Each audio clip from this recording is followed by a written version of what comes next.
मैं अपनी बात को रखूं, इसीलिए मैंने आपको यहाँ कष्ट लिया है। मैं आपका सादर अभिनंदन करता हूँ। आपको आगामी विधानसभा चुनाव 2023 जो आने वाला है, इस संदर्भ में आपको बार-बार भाजपा परिवार से हूँ। 2010 में मैंने चुनाव लड़ा था। मैं बागी कहना पसंद करूँगा। जब कुछ कहीं अगर कोई गलत हो रहा है उसका विरोध करना है तो बागी बन जाना ज़्यादा अच्छा है। मैं बागी बन के मैंने चुनाव लड़के और राजस्थान के उस विधानसभा उस नगर निकाय चुनाव की सबसे बड़ी सर्वाधिक जीत मैंने हासिल की। 2016 में मैंने पुनश्च भाजपा ने मुझे टिकट दिया। मेरे ऊपर किसी प्रकार की कोई अनुशासनिक कार्रवाई नहीं हुई। 2016 के अंदर मैं पुनश्च भाजपा के टिकट पे वार्ड नंबर 3 से चुनाव लड़ा। 2010 में 2 से लड़ा था, 2003 में 3 से लड़ा। 2000 में मेरी सर्वाधिक बड़ी जीत आई थी। 2021 में पुनश्च मैंने भारतीय जनता पार्टी के वार्ड नंबर 4 से टिकट लड़ा, चुनाव लड़ा और राजस्थान की सर्वाधिक बड़ी विजयश्री मेरे वार्ड ने मेरे कदमों में लाके दी और मतदान का 90% मत मुझे मिला। ये सारा मैं जो चुनाव मैंने जीते हैं, तीनों चुनाव, मेरा चुनाव का बहुत छोटा आदमी हूँ।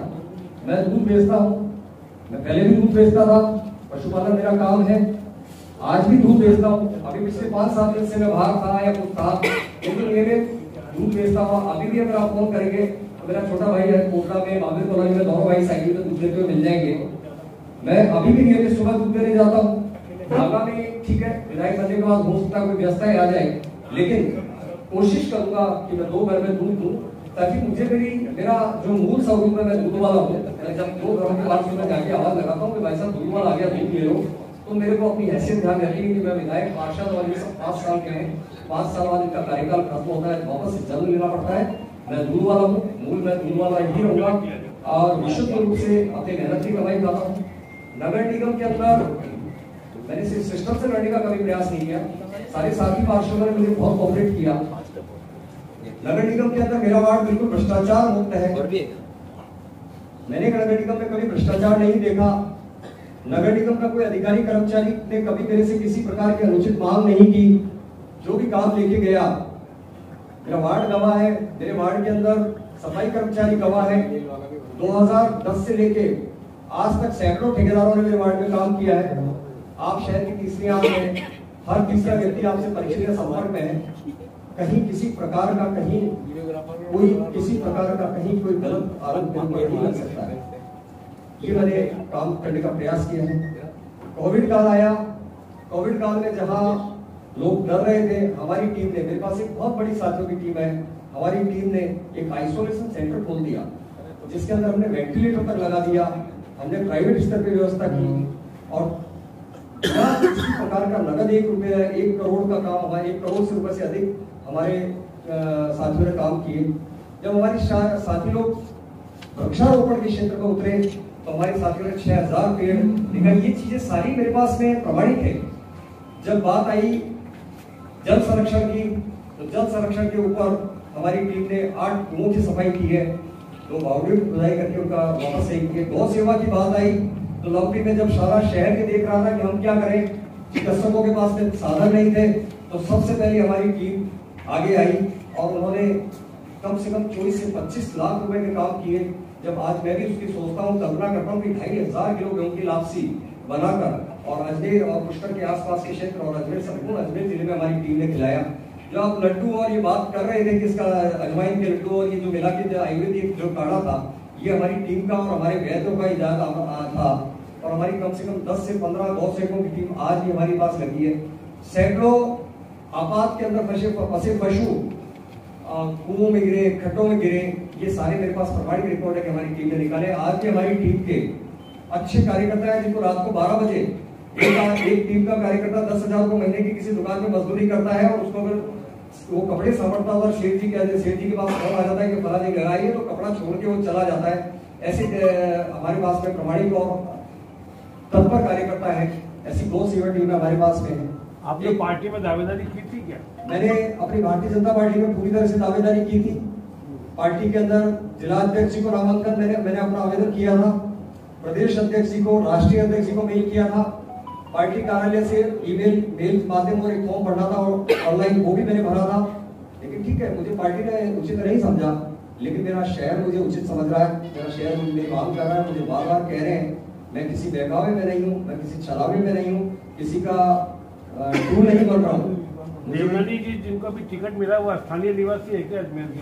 हाँ, मैं देवनानी जी के विषय में बात नहीं करूंगा, मैं आपको मेरे विषय में कहूंगा कि मैं अजमेर में ही पैदा हुआ हूँ, अजमेर में शिक्षा हुई है, अजमेर में ही रहा हूँ।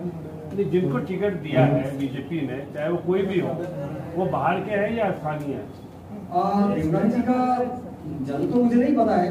देवनानी जी की नौकरी उदयपुर थी, मकान उनका सतकवरराम कॉलोनी में है और अपने आप मूल निवास तो अजमेर ही बताते हैं उनका। लेकिन मेरा मैं कहूँगा उनके बारे में आपसे नई चर्चा को ज्यादा जानकारी भी नहीं है। मैं यही कहूँगा कि अजमेर में पैदा हुआ, अजमेर में जन्मा हूँ और अजमेर में ही रहूंगा। क्या दूसरे राजनीतिक दलों ने भी आपसे संपर्क किया? बिल्कुल बिल्कुल। मतलब क्या उनके साथ आप जा सकते हैं या निर्दलीय लड़ेंगे? नहीं, मैं मेरे से सभी ने संपर्क करने का प्रयास किया है। मैं कहीं नहीं जाऊंगा, मेरी अपनी एक सेट विचारधारा है और मैं जनता के ही टिकट में चुनाव लड़ रहा हूँ। मैं किसी पार्टी के वोट बढ़ाने के लिए या उसको राष्ट्रीय स्तर की पार्टी बनाने के लिए अंदर सहभागी नहीं बनूंगा। जो भी कुछ निर्णय होगा मेरी जनता मेरे हित में और मैं जनता के हित में करूंगा। ज्ञान सारस्वत जैसी शख्सियत ने ये निर्णय लिया है कि वो चुनाव लड़ेगी, क्या आधार और क्या वजह? मैं आधार को आप लोग मेरे सामने बैठे हैं, आप में से अधिकतर ने मेरा वार्ड भी देखा है। जब 36 कौम और जनता लग जाती है ना साहब, तो आधार नहीं होता है। और आने वाले दिनों के अंदर आप देखेंगे अजमेर के अंदर एक बहुत बड़ा भूचाल आने वाला है, जब जनता और कार्यकर्ता और एक हवा चलती है तो एक तूफान बदलती है और वो बड़े बड़े शामियानों को गिरा देती है और वो तूफान अजमेर में आने वाला है। पार्टी की नीतियों से नाराज? नहीं, मैं किसी से नाराज नहीं हूँ। मैं एकात्म मानववाद, जिससे मैं तो क्या दुनिया की कोई ताकत नाराज नहीं हो सकती। पंडित दीनदयाल उपाध्याय जी ने एकात्म मानववाद का नारा दिया।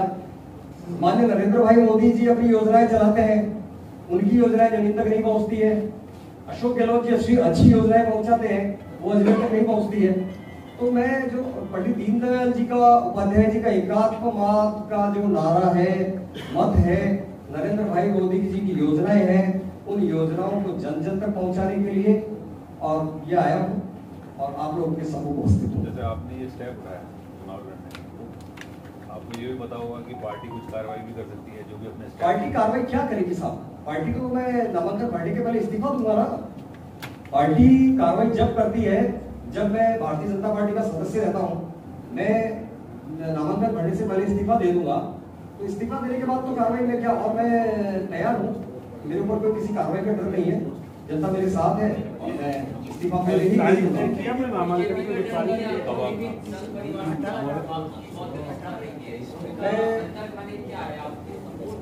नहीं, संघ गैर राजनीतिक दल है। मैं कभी भी, मैंने ऐसा नहीं देखा है कि संघ किसी का समर्थन कर रहा है।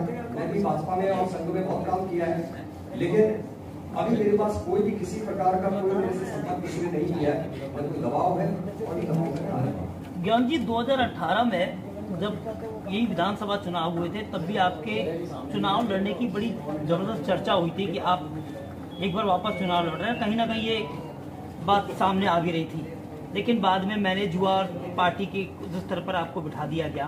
इस बार क्या स्थितियां होंगी? सामान्य मैं आपसे निवेदन करूंगा कि 2018 के चुनाव के अंदर मैं संपूर्ण रूप से टिकट की मांग से लेके देवनानी जी से जयपुर तक बस में जाकर, और देवनानी जी के ब्राह्मण समाज की प्रेस कॉन्फ्रेंस में आप भी थे, देवनानी जी के विभिन्न समाजों की, ठेकेदारों की विभिन्न वर्गों की मीटिंग मैंने की है। और अजमेर के उत्तर के अंदर सेकंड नंबर पे विजयी दिलाने वाला मेरा वार्ड था। मैंने 2018 में संपूर्ण में देवनानी जी को समर्पित था। 2013 के अंदर मैं निर्दलीय था, उस समय मेरे साथियों ने एक तैयारी जरूर करी थी, एक मीटिंग करी थी और एक कुछ छोटी सी, मतलब 4 घंटे की सूचना के ऊपर लगभग 1200 से 1500 मेरे साथी इकट्ठा हुए थे। लेकिन चूंकि मैं उस समय परिपक्व नहीं था, मेरे परिवार भी ने भी मुझे मना कर दिया था, बाद में कुछ साथियों ने मना कर दिया और मेरे ऊपर और भी ऐसा कह लीजिए कि मैं नहीं समझ पा रहा था कि मुझे क्या करना है। तो मैंने 2013 में, लेकिन मैंने उस समय नामांकन नहीं भरा था, सिर्फ एक मीटिंग करी थी और मीटिंग को कह लीजिए मेरे दोस्तों की चाय पार्टी थी। नहीं तो अभी क्या वजह हो गई कि देवनानी जी के खिलाफ उतरने का मतलब आ गया? साथी सर, मैं देवनानी जी के खिलाफ नहीं उतर रहा हूँ। मैं अभी भी आपको निवेदन कर रहा हूँ कि देवनानी जी मेरे सम्मान्य हैं। मैं देवनानी जी के खिलाफ नहीं उतर रहा। मैं ये कह रहा हूँ कि भारतीय जनता पार्टी ने बार बार, पूरा शहर ये कह रहा है, पूरे तबका ये कह रहा है कि चेहरा बदलिए, चेहरे में कोई जाति नहीं थी, कोई धर्म नहीं था, किसी को भी देने की बात थी, वो नहीं बदला गया। आप खुद भी शायद त्रस्त होंगे पानी से, हो सकता है कि आपके वो पानी आ रहा हो टाइम पे, लेकिन मेरे वार्ड में मैंने 17 आंदोलन किए, 17 ज्ञापन दिए हैं, मैंने एक जनहित याचिका दायर की है पानी के ऊपर। तो जब मेरे वार्ड में 6 और 108 घंटे में पानी आता है सारी कार्रवाई के बाद, तो ये विडंबना संपूर्ण अजमेर झेल रहा है। कुछ अजमेर के हिस्से छोड़ दीजिए जहाँ टंकियों के पास हैं या जहाँ कोई अच्छा उनकी किस्मत है कि उनके घर ऐसी जगह है उनको पानी मिल रहा है, बाकी लगभग अजमेर का आधे से ज्यादा अजमेर उत्तर ये कहता है। इसके लिए आप जिम्मेदार देवनानी जी कोई मानते नहीं, मैं दोनों दलों को जिम्मेदार मानता हूँ, दोनों दल जिम्मेदार है। दोनों सीट पे तो बीजेपी के विधायक है, फिर दोनों दल के राज्य में सरकार तो कांग्रेस की है साहब। दोषी मैं ये नहीं कह रहा कि निर्दोष हमारे विधायक जी नहीं है, लेकिन दोषी प्रदेश की सरकार भी इसमें कोई दोषी है।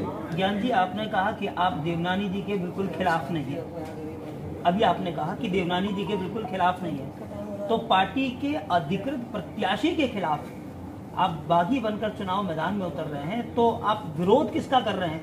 पार्टी का कर रहे हैं, देवनानी जी का कर रहे हैं, या पार्टी की नीतियों का कर रहे हैं? मैं अभी 10 मिनट पहले तक मैं देवनानी जी के विरोधी नहीं था, लेकिन आज मैं बाइक लेके आपके सामने घोषणा कर रहा हूँ कि मैं देवनानी जी का विरोधी हूँ। और जो कांग्रेस का टिकट लेके आ रहा है वो कोई मेरा विरोधी ही होगा, क्योंकि मैं बागी के रूप में, निर्दलीय के रूप में चुनाव लड़ रहा हूँ। तो मैं दोनों ही पार्टी के जो प्रत्याशी होंगे वो मेरे विरोधी ही होंगे। बतौर प्रत्याशी आप देवनानी जी के विरोध में ये कहते हैं? बिल्कुल, बतौर प्रत्याशी देवनानी जी कह रहा हूँ। नामांकन मेरे मित्रों की राय और जैसा साथीगण कहेंगे, और आपको उससे पहले सूचना देने का मैं निवेदन करूंगा। ये पक्का हो गया कि आप चुनाव लड़ रहे हैं? मैं शहर के प्रबुद्ध जनों के पास जो खड़े हैं, हमारे बैठे मेरे सम्मुख, ये सारी वो हस्तियां हैं जो किसी भी राजनीति को गला से राजनीति को बना सकती है। उन लोगों के सामने माइक पकड़ के कह रहा हूँ तो मैं अब पक्का और अच्छे नोटरी करवा लो ताकि मारवाड़ी की बात इसलिए नहीं करूंगा कि साहब मैं तो जिस वार्ड से आता हूँ सिंधी बाहुल्य वार्ड है। मेरे दिन की शुरुआत सिंधी समाज से होती है। मेरा जब दूध का सबसे पहला ग्राहक आता है तो सिंधी समाज का व्यक्ति होता है। ये इनका दोनों दलों ने एक शहर को एक जाति में बांट दिया, एक पंथ में बांट दिया, एक धर्म में बांट दिया। ये इसी मिथक को तोड़ने के लिए मैं आया हूँ।